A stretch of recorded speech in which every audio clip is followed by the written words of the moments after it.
Muy bien, entonces vamos a comenzar con lo que es la prosperidad falaz. La prosperidad falaz es un término acuñado por Jorge Basadre que hace referencia a una época en la cual el Perú tiene bastante ingreso económico gracias a un recurso que se llama el guano. El guano es un excremento que el Perú lo usaba en la época antigua, en las culturas pre-incas. Por ejemplo, culturas como los mochos, los nazca, utilizaban el guano para fertilizar sus tierras. El guano es el excremento de aves, como el guanay o el pelícano. Pero el uso del guano para la agricultura ya no se practicó durante la época de la colonia o virreinato, ya que los españoles en el virreinato ya no le daban la importancia a la agricultura. Ellos más priorizaron lo minero, la extracción de metales preciosos. Pero nuevamente en la República hay un evento en el mundo que ocasiona que el Perú pueda aprovechar la gran cantidad de guano que teníamos y poder venderlo. Ese evento mundial es la Revolución Industrial. Cuando se da en la historia universal la primera revolución industrial, Inglaterra se va a convertir en la fábrica del mundo. Inglaterra va a empezar a producir bastante ropa, desarrolló la industria textil. Y la materia prima para crear tu ropa o vestimenta es algodón, por ejemplo. El algodón, producto de la agricultura, era gracias al uso de un fertilizante. Y en este caso, el guano va a ser un fertilizante muy poderoso para la agricultura de Inglaterra, que hizo la revolución industrial. Es por eso que debido al evento del mundo, que era la revolución industrial, el Perú va a poder exportar bastante guano. Y eso nos va a dar un crecimiento económico, nos va a dar una bonanza económica. Y esa época de crecimiento, bonanza en la historia del Perú, se llama la prosperidad falaz. Prosperidad es una época de esplendor, una época de desarrollo, crecimiento, apogeo. Pero luego dice falaz. ¿Qué significa eso? Que esta época de enriquecimiento del gobierno y el Estado fue algo efímero, algo fugaz, algo que vino rápido y se va también. La pregunta es ¿por qué? ¿Por qué si ganamos rápido mucho dinero, por qué al final terminamos en una crisis o bancarrota? Porque se malgastó el dinero, no se supo invertir. ¿Y por qué no se supo invertir? Por la mentalidad de los ricos poderosos del Perú en aquella época. Entonces esto es la prosperidad falaz, algo muy rápido, que no duró mucho tiempo en el Perú, pero gracias a ese dinero se hicieron muchas obras por algunos presidentes que vamos a explicar acá también. Ahora, también se llama la era del guano, porque casi toda nuestra política peruana, giraba en torno al uso de este elemento que es el guano. Se le llama también el boom guanero o el segundo caudillismo. O sea, es un segundo grupo de militares que van a seguir gobernando, pero van a seguir representando los intereses de los grupos de poder, de los ricos criollos en esta época. Ahora, hay un concepto acerca de la prosperidad falaz que dura del 1845 hasta el 72. Es el periodo de bonanza económica como producto de la venta del guano, pero que al final termina en una crisis, en una bancarrota. ¿Por qué? No se supo invertir. ¿Ya? Ahora, contexto, como yo te mencioné, hay un evento mundial que nos ayudó, favorece, tiene mucho que ver con él. ¿Ya? Y ese evento es, por ejemplo, el imperialismo colonial. El imperialismo colonial es la época en la cual habían grandes imperios como Inglaterra, y justamente eran esos ingleses que tenían la necesidad de conseguir el guano para fertilizar sus campos de cultivo y obtener más algodón. Porque otro evento importante a la par, ¿cuál era? La revolución industrial, que continuaba desde la primera revolución con Inglaterra a través de la industria de la ropa. La industria textil necesitaba, como te dije, en este caso algodón, y gracias al algodón era pues necesario que el Perú pueda vender bastante guano. Acá tenemos una línea de tiempo, más o menos las etapas o periodos que tuvo el Perú para la prosperidad falaz. Antecedente: antes de la prosperidad falaz teníamos la época del caos, o los inicios de la vida republicana.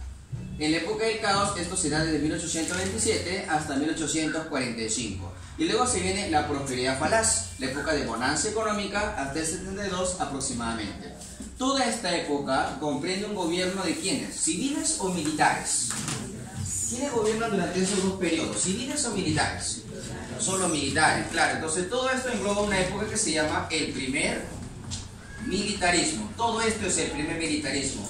Continuaban los militares porque los civiles, la clase civil era incapaz, no estaba organizada. Luego recién a partir del 72, ¿qué cosa se da en el Perú? El primer civilismo. La época en la cual, ahora sí, la clase civil del Perú, los criollos civiles, se organizaron, crearon un partido político y tomaron el poder. Y esto se da ya casi hasta el año 79, porque este año pasamos otra etapa, un conflicto, o sea, la guerra del Pacífico, ¿verdad? Pero acá tenemos los distintos eventos, ya para entender qué vino antes y qué venía después. Ahora, ¿cuáles son las características de toda esta época que es la prosperidad falaz? Principal característica, el principal ingreso era la venta del guano. Por eso se llamó la era del guano. Todo giraba gracias al dinero del guano. Y este guano que lo tenemos en las islas de Chincha, por ejemplo, se crearon distintas formas de vender el guano. ¿Cuáles fueron los distintos mecanismos? Por ejemplo, tenemos el arrendamiento. El arrendamiento, también llamado alquiler. ¿En qué consistió eso? Alquilar nuestras islas de Chincha donde teníamos el guano acumulado. Y para eso se hizo el primer contrato para vender guano en el Perú. El primer contrato que hizo el Estado para vender guano se llamó Contrato Quirós. Y eso fue durante el gobierno de Gamarra. Gamarra, su segundo gobierno, él pertenece a antes, en la época del caos. Acá se empezó a vender guano. ¿Cómo es el tema del arrendamiento? Recuerda, Gamarra pertenece a este periodo, a la época del caos. Pero con Gamarra no hay una bonanza económica todavía. Porque con Gamarra, si bien se está vendiendo guano, no le da muchos ingresos al Estado peruano. Porque la forma de venta de guano de Gamarra, que es alquilar o arrendar la isla de Chincha, no generaba grandes ingresos al Estado. Porque solo por alquilar la isla, el Estado recibía una cuota mensual, un pago fijo. Mientras que el precio del guano en el mercado mundial adquiría otro tipo de valor y cada vez aumentaba el precio del valor del guano. Entonces recuerda lo siguiente, si bien con Gamarra se empezó a vender guano, pero aún no hay esa bonanza económica. ¿Por qué? Por la forma de venta de guano que tuvo, que es alquiler o arrendamiento de las islas de Chincha. Otra forma de venta de guano fue la consignación. Esto es distinto. Con la consignación, ahora sí, hay una persona encargada de vender el guano, un intermediario. Extrae el guano, lo lleva a Europa, lo vende y la ganancia ahora se reparte entre el comerciante o intermediario y el Estado peruano. Ahora el Estado tiene un ingreso directo acerca del precio del guano en el mundo. Por eso el sistema de consignación sí favorece al Estado peruano. Y el primer contrato en este sistema se llama el contrato Gibbs. ¿Quién lo creó? Ramón Castilla. Por eso, recuerda, con Castilla se inició la prosperidad. ¿Por qué? Porque él creó un sistema de venta de guano que sí le conviene bastante al Estado peruano de aquella época. Pero vamos a ver que se crea otro sistema que se va a llamar el monopolio. ¿En qué consiste el monopolio? Luego de toda la bonanza gracias a la venta del guano, se dio el monopolio porque el precio del guano bajó en el mercado mundial. El precio del guano baja porque hay algo que lo reemplaza. Aparece otra materia prima, el salite. Además, países como Inglaterra, Francia y Alemania ya tenían su forma de adquirir su propio guano. Eso hace que tu guano pierda valor y lo que hace el Estado es también tratar de rematar el guano. El guano va a ser rematado mediante ¿qué contrato? El contrato Dreyfus. En el sentido de que ahora los Dreyfus, que son una empresa de Francia, van a tener todo el monopolio de la venta de guano. ¿Eso se hizo en qué gobierno? Balta. Y Balta es el último que está en esta época. O sea, con Balta ya está terminando la prosperidad. Por eso con Balta ya no hay mucho dinero económico. Ya no hay mucho ingreso gracias al guano. ¿Por qué? Porque se malgastó el dinero. Incluso el gobierno utilizaba el guano como garantía. El gobierno se prestaba plata. Se prestaba. ¿Y cómo iba a pagar los préstamos, profesor? ¿Cuál era su garantía? Tengo guano. Cuando lo venda te voy a devolver. Entonces ese era el mecanismo. Así el Estado se endeudó. A ver, vamos a preguntarnos de nuevo. En la prosperidad falaz había plata. Pero ¿por qué nos endeudamos? ¿Por qué? Porque el Estado, ¿qué hacía? Antes de esperar que se venda el guano y ya empiezas a cobrar, el Estado primero se pedía préstamos. Con la seguridad del Estado que decía, Inglaterra, préstame, yo tengo guano acá, lo estamos vendiendo. Cuando venga cierta cantidad te voy a ir pagando las cuotas. Pero vaya prestándome, el guano es mi garantía. Entonces con esa mentalidad no se supo arreglar la situación. Porque encima los préstamos que te hacías, ¿para qué fueron? Para derroche, malgastar. Fiestas, banquetes, viajes a Europa que hacían los ricos criollos de este. Porque su mentalidad era distinta. No tenían una mentalidad capitalista, progresista. O sea, fue un problema grave. ¿Y por qué no teníamos esa mentalidad capitalista? Porque heredábamos mentalidad de la época colonial, de la época del virreinato.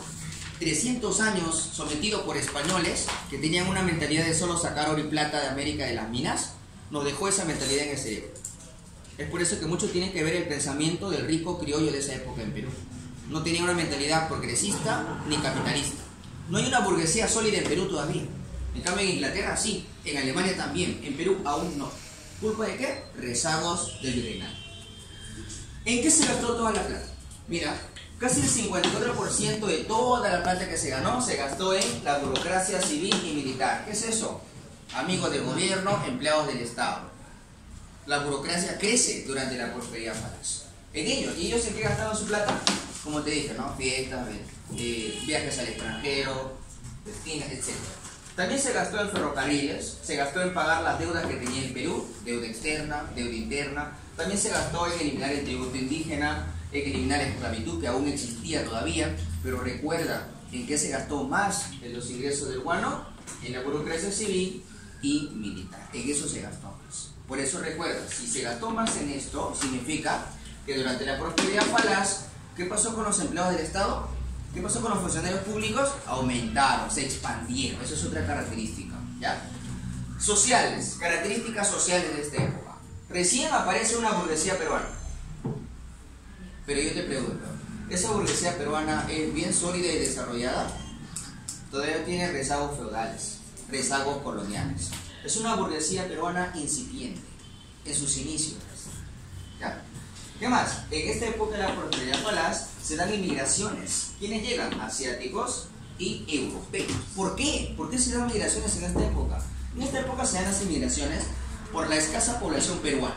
Recuerda que el Perú acá, recién han pasado unos aproximadamente 40 años de la independencia y teníamos con la fruta casi de medio millón, de 1,5 millones a 2 millones de habitantes en Perú. Era poca población. Entonces, toda esa cantidad poblacional, que era poca, generó la necesidad de mano de obra. Por ejemplo, en las haciendas de la costa norte de Perú era necesario mano de obra para trabajar cultivando caña de azúcar y algodón. Recuerda que en el virreinato, en la costa norte, cultivaban caña de azúcar y algodón negros esclavos. Pero para estos años, de 1845, la cantidad de negros esclavos ha disminuido. Hay pocos esclavos, porque San Martín liberó a un porcentaje, ¿verdad? Entonces, como hay falta de mano de obra, el Estado en esta época va a promover la llegada de mano de obra barata. ¿Y la mano de obra barata cuál va a ser? Primero la asiática, los chinos. ¿Por qué? Lo que pasa es que China estaba en crisis. Tuvieron una guerra, la guerra del opio, China contra Inglaterra. Como habían perdido esa guerra, China estaba en tanta crisis que buscaron oportunidades en otros lugares. ¿Y el Perú aprovechó? Por ejemplo, Castilla manda a traer a los chinos al Perú, con la marina de guerra del Perú, porque los chinos no tenían ni para el pasaje. Llegan acá los chinos con la esperanza de que van a tener mejorías en vida, pero fueron estafados y fueron esclavizados, trabajando con grilletes y cadenas en el cuerpo. ¿Claro? Entonces, ¿para qué traen a los chinos líderes de Asia? Para reemplazar la mano de obra de ¿quiénes? De los antiguos esclavos de las haciendas. También llega la inmigración europea, vienen los europeos. Eso de traer europeos a países como Perú fue una práctica que también lo hicieron argentinos, chilenos e incluso norteamericanos. Traer europeos a América.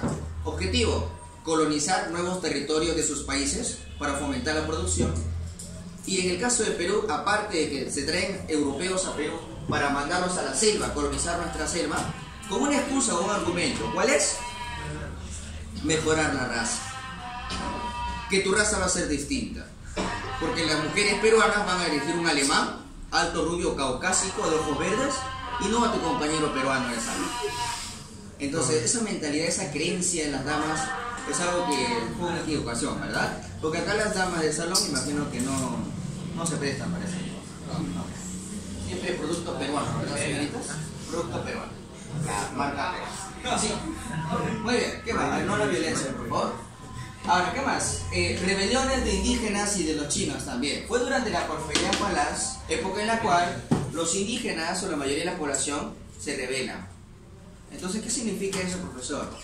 Que esta bonanza o prosperidad no fue para todos los peruanos. El rico criollo se enriquece, el militar se enriquece, pero el pueblo, el campesino, el indio, el negro, el que era esclavo, siguen en la pobreza. Ellos se siguen muriendo de hambre.